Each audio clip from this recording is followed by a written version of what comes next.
अस्सलामुअलैकुम। आप देख रहे हैं JYF पाकिस्तान यूट्यूब चैनल और मैं हूं हुमैरा सदफ। आज हम आपको बताएंगे पाकिस्तानी अवाम अर्तगल ड्रामा देखती रही और दूसरी जानिब इंडिया ने पाकिस्तान पर गहरा वार कर दिया, जिससे न सिर्फ पाकिस्तान बल्कि कश्मीरियों के भी जज्बात से खेला गया है।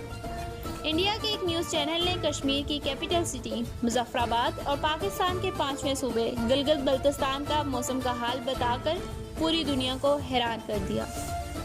आइए देखते हैं इंडियन चैनल की वो न्यूज़ जिससे पाकिस्तानियों और कश्मीरियों के जज्बात को छेड़ा गया है। अगर आपने हमारा YouTube चैनल अभी तक सब्सक्राइब नहीं किया तो सब्सक्राइब कर लें और बेल आइकन को ज़रूर प्रेस करें। आपको मौसम का हाल देना चाहते हैं क्योंकि मौसम की इस खबर में भी ब्रेकिंग न्यूज है। दिल्ली में आज अधिकतम तापमान 38 डिग्री सेल्सियस और न्यूनतम तापमान 22 डिग्री सेल्सियस रिकॉर्ड किया गया। मुंबई में अधिकतम तापमान 35 डिग्री और न्यूनतम तापमान 27 डिग्री सेल्सियस रहा। और जो अगला तापमान है वो जरा ध्यान से सुनिएगा।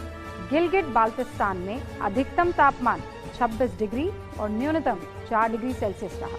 मुजफ्फराबाद यहाँ अधिकतम तापमान 25 डिग्री और न्यूनतम 10 डिग्री सेल्सियस रहा। ये दोनों इलाके पाकिस्तान अधिकृत कश्मीर के हैं। भारतीय मौसम विभाग ने अपने वेदर बुलेटिन में पीओके के इन इलाकों को शामिल कर लिया है। ऐसा करके भारत ने पाकिस्तान को पीओके के मौसम का हाल समझा दिया है। आजाद भारत के इतिहास में ये पहली बार हो रहा है और ये उस दावे को पुख्ता करता है कि पीओके हमारा है। पाकिस्तान को भारत के मौसम विभाग की ये चेतावनी तब आई है जब पाकिस्तान के सुप्रीम कोर्ट ने गिलगित और बाल्तिस्तान में इसी हफ्ते चुनाव की घोषणा की है। अब आप हर दिन भारत के अहम हिस्से गिलगित बाल्तिस्तान और मुजफ्फराबाद के मौसम का हाल जान सकते हैं, जिस पर पाकिस्तान कब्जा जमाए बैठा है। मौसम की खबर